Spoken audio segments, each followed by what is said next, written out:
Hello everyone, সবাইকে good morning. নিশ্চয়ই সবাই খুব ভালো আছো। আমি স্মৃতি চলে এসেছি তোমাদের সঙ্গে নতুন একটা ব্লগ নিয়ে। চলো আজকের ব্লগটা তাহলে শুরু করা যাক।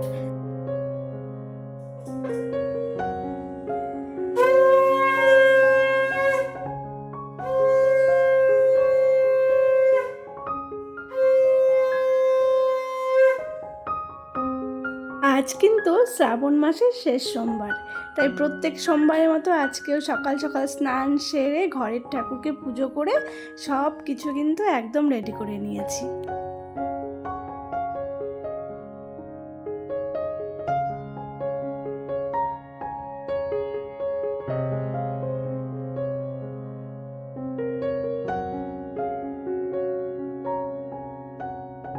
তবে আজকে কিন্তু রায়ও তাড়াতাড়ি উঠে গেছে। আমি পুজো শেষ না হতেই ও উঠে গেছে। ওকে দুধ টুধ খাইয়ে একদম ফ্রেশ করিয়ে তারপর আমি রেডি হয়েছি। তো এই যে শাড়িটা পরে নিয়েছি, চলো এখন পুজোটা করে আসা যাক। তো থালাটা কিন্তু সুন্দর করে সাজিয়ে নিয়েছি। কেউ আমাকে একজন কমেন্টস করেছিলে যে তামার ঘটে দুধ ঢালতে না, তো সেটা কিন্তু আজকে আমি করিনি, দুটোই কিন্তু পিতলের ঘট নিয়েছি। তুমি যদি ভিডিওটা দেখে থাকো অবশ্যই কিন্তু কমেন্টস করো, তাহলে আমার ভালো লাগবে। আর এই যে অনুরাও যাচ্ছে, ওদের সঙ্গে আজকে চলে যাচ্ছি। আর অনেক প্রচুর লোক আজকে যাচ্ছে, সবাই গঙ্গায় যাচ্ছে জল ভরে বাহকে করে, খুব ভালো লাগছে দেখতে। তো আমরাও কিন্তু মন্দিরে চলে এসেছি। এখন একটু মন শান্তি করে চলো বাবার মাথায় জল ঢালা যাক। জয় ভোলে বাবা, দেখতে কিন্তু ভীষণ সুন্দর লাগছে বাবাকে। তো তোমাদের সঙ্গে একটা কথা বলি, সবাই কিন্তু সবার মনের মতো করে জলটা ঢালে। তো এক একজন এক একটা নিয়মে ঢালে, সবার তো আর সবটা জানা নেই। তো যদি কিছু ভুল ত্রুটি করে থাকি অবশ্যই জানিয়ে দেবে, তাহলে শুধরে নেওয়ার চেষ্টা করব। ঠিক ভুল জানি না, তবে মন থেকে পুজোটা করি এটাই।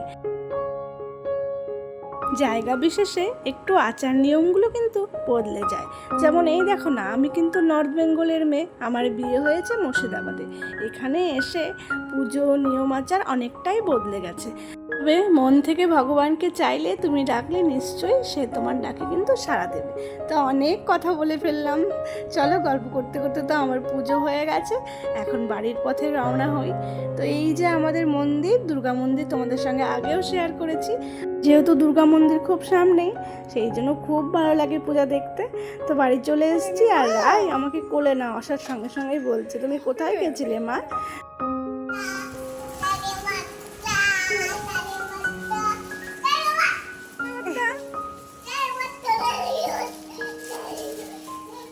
তো অনেকটা বেলা গড়িয়ে গেছে, এখন কিন্তু রায়ের জন্য খাবার দাবার তৈরি। সকালবেলা রায়কে আমি দুধ খাওয়াই, তোমরা সবাই জানো। তারপর 10:30 11টা নাগাদ কিন্তু আমি ওকে ভারী খাবারটা দিই। তো আজকে যেহেতু বাবার জন্য রুটি হয়েছে, সেই জন্য রায়কে রুটি দিচ্ছি। কিছুটা খেজুর আর কিশমিশ ভিজিয়ে রেখেছিলাম, সেটা এখন চটকে কিন্তু আমি রুটির মধ্যে দিয়ে দেব। সব রকমই দিই, যেদিন যেটা বাড়িতে হয় সেরকমই দিই। তো কলাটাও অ্যাড করব। মিক্সিতে না ঘুরিয়ে আজকে একটু হাতে চটকে খাওয়ানোর চেষ্টা করলাম, দেখি খায় কি না। তো সকাল সকাল আমিও আজকে অন্য কিছু খাবো না, একটু সাবু কলা আর একটু গুড় দিয়েছি, এটাই খেয়ে নেব। মামুনিরা ঘুগনি করেছে, ওরা ঘুগনি আর মুড়ি খেয়েছে। বাবার জন্য তো রুটি হয়েছে। মারছো কেন? খাচ্ছে না? তোমার মতো দুষ্টু খায় না? ভালো করে বলো খেতে। মারতে হয় না, ব্যথা লাগবে যে, ব্যথা লাগবে যে। আমার স্কেলটা তুমি ভেঙেই দিবে এইভাবে, শোনা। স্কেল রেখে দাও, তোমার গায়ে লেগে যাবে, তুমি ব্যথা পেয়ে যাবে। এই যে ম্যাডাম, স্কেলটা রাখবেন না। কোথায় পাগল? ওগুলো পাগল না, ওগুলো তোমার মা বাবা। মা বাবাকে পাগল বানিয়ে দিচ্ছিস? হ্যাঁ,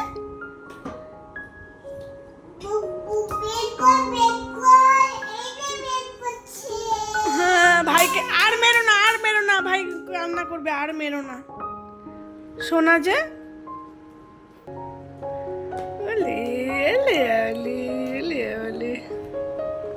বকবা কি করেছে? তোমাকে বকেছে? কোথায় মিথ্যে কথা বলছো? যেহেতু মামুনি রান্না বান্না করছে সেই জন্য আমি আর আজকে রান্নাঘরে তেমন ঢুকিনি। তো রায়কে স্নান টান করিয়ে ওপরে চলে এসেছি, কিন্তু রায়ের তো ঘুমের সময় হয়নি। তো ঘড়িতে এখন প্রায় 12টা। ভাবলাম একটু কেকের কাজটা আছে সেরে ফেলি, তারপর রায়কে ঘুম পাড়াবো। তো কিন্তু ভদ্র মেয়ের মতো চুপ করে বসেই ছিল, তেমন কিছু করেনি। আমি যেটা করছিলাম সেটা মন দিয়ে দেখছিল। তো ছোট্ট কেকটা আমার ভীষণ ভালো লেগেছে। তোমাদের কেমন লাগছে অবশ্যই কিন্তু কমেন্টস করে বলো। তো এসব করে অনেক কষ্টে ম্যাডামকে ঘুম পাড়িয়েছি, দিয়ে আমিও কিন্তু ওর পাশে একটু ঘুমিয়ে গিয়েছিলাম। তারপর আর কি দুপুরবেলার খাবার দাবার আজকে রায়কে আর আমিষ দিইনি, যেহেতু আমি আমিষটা ধরবো না, সেই জন্য রায়ও আজকে ডাল এসব দিয়েই খেয়েছে। ম্যাডাম নাকি আজকে একাই খাবে। তো হলো কোনো রকম খাওয়া দাওয়া, যেহেতু আজকে ওর ভালো মন্দ কিছু হয়নি, তেমন কিন্তু খাওয়ার প্রতি ইন্টারেস্ট ছিল না। আমরাও কিন্তু খেয়ে নিয়েছি, নিরামিষ ভাতটাই খেয়েছি, যেহেতু আমার শরীরটা ভালো না। তোমরা যদি আগের ব্লগটা দেখো জানতে পারবে।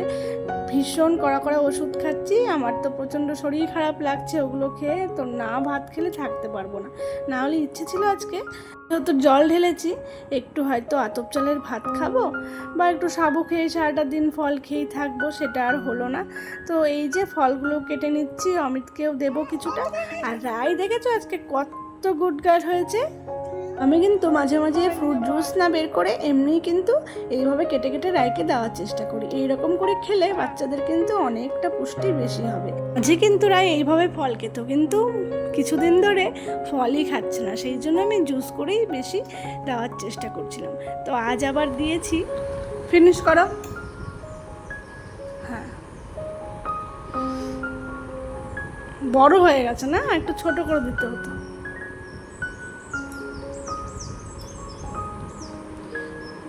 শেষ করা, এই দিকটা খাও দেখি। এই পাশটা কেন? হ্যাঁ এখানে আছে। এ বাবা, ফুটো লেবু খেয়ে ফুটো করে দিয়েছ আজকে, এত গুটকাল হয়ে গেছে তুমি। দেখি এভাবে যদি রোজ রোজ সব কিছু খাবার খেয়ে নিত মাদের কতই না ভালো লাগতো, কিন্তু সেটা স্বপ্নই রয়ে যাবে। একদিন আবার স্বপ্নটা সত্যিতে পরিণত হয়। আজকেই যেমন রায় খুব ভালো করে লেবু খেয়েছে, 2-3টে টুকরো খেয়েছে তো ঠিকই, কিন্তু পুরো গাটা কিন্তু শেষ করেছে। জামাটাও পাল্টাতে হবে, সেই জন্য ভাবলাম কাপড়টাও তুলে নিয়ে আসি, আর রায়কে ওপর থেকে একটু ঘুরিয়েও নিয়ে আসি। তার মধ্যে হাত মুখটাও ধোয়া হয়ে গেছে। আমরা কিন্তু অনেকেই মায়েরা জামা কাপড় নষ্ট করবে, নোংরা করবে জায়গা, সেই জন্য খাবারটা ওদেরকে একা হাতে খেতে দিই না। কিন্তু সবসময় না দিলেও মাঝে মাঝে কিন্তু একা হাতে বাচ্চাদের খেতে দেওয়া অবশ্যই উচিত। ভালো অভ্যাসও হবে, আর ওদের পছন্দ মতো খাবারটা ওরা একাও খেতে পারবে। তোই বলছি নিচে চলো, এখন নিচে যাবে না, এখানে খেলাধুলো করবে। আর প্রচণ্ড গরম, তো জামাটা ছাড়িয়ে দেবো, একদম ভিজে গেছে। তো কিছুতেই যাচ্ছিল না, অনেক ভুলিয়ে বালিয়ে নিয়ে এসেছি। ওর কিন্তু দুষ্টুমি আবার নিচে এসেও শুরু হয়ে গেছে। ওখানে নিয়ে যাচ্ছে, তাহলে কতটা বুদ্ধি হয়েছে, ওই জিনিসগুলো এখন ধরবে।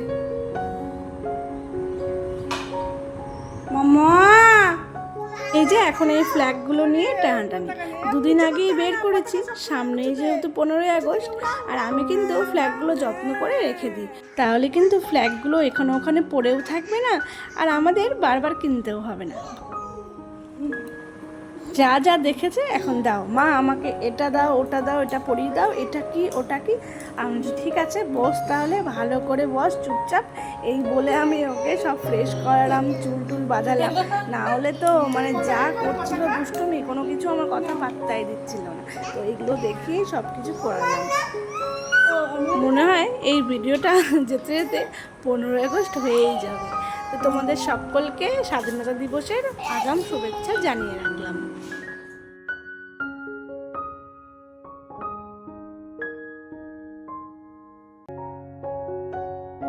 আর এইদিকে দেখো আলতা পড়েছে, মামুনি আলতা পড়ছিল, তো হঠাৎ করে বললো আমাকেও পড়তে।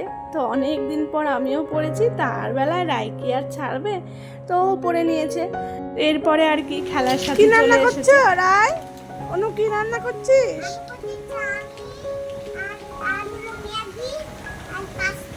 অনু চাউমিন করছে, আর রায় কি রান্না করছো? হ্যাঁ, মাংস করছো? ওলে বাবা, মাই মাংস করছে। মাংস কি করছো? তাহলে কি রান্না করছো? কি করছো? সিটি সিটি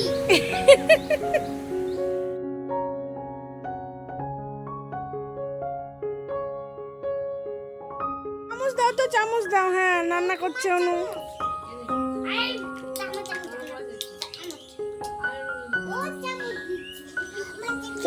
ও তোমাকেও দিয়েছে খেতে? ও বনিকেও দিয়েছে, খেয়ে নে। আর তোর কোথায়? তোর দুটো, সবার একটা? এ মা, সবাইকে একটা দিয়েছে, নিজে দুটো খাচ্ছে। তাহলে দেখো, বিকেল গড়িয়ে সন্ধ্যা হচ্ছে, যে যার ঘরে কিন্তু ফিরে যাচ্ছে। তো চলো আমিও আমার কাজটা করি, তাড়াতাড়ি রাইকে খাইয়ে দেবো। তো আজকে রাইকে সুজি দেব।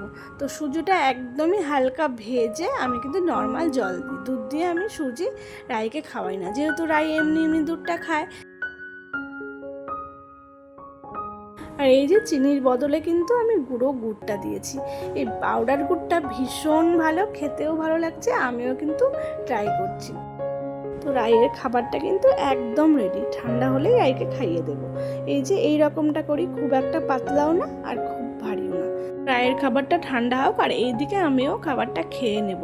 এখন প্রায় 8টা, সাড়ে 8টা বাজে, আমাকে ওষুধ খেতে হবে। তোমরা জানোই যে আগের দিন ডাক্তার দেখিয়েছি। আর আমি তো এখন থেকে ট্রাই করব যেন রাতে একটু হালকা খাবারই খেতে পারি। আর ওষুধগুলো খেয়ে তো আমার শরীর আরও খারাপ লাগছে মনে হচ্ছে। তো ঘুম তো আর ছাড়ছেই না। তো এতটা ভিডিও যারা দেখেছো শেষ পর্যন্ত, সবাইকে ধন্যবাদ। সবাই খুব ভালো থেকো, দেখা হচ্ছে তোমাদের সঙ্গে নেক্সট ভিডিওতে। আর যদি পারো একটা লাইক করে যেও, চ্যানেলটি সাবস্ক্রাইব করে যেও।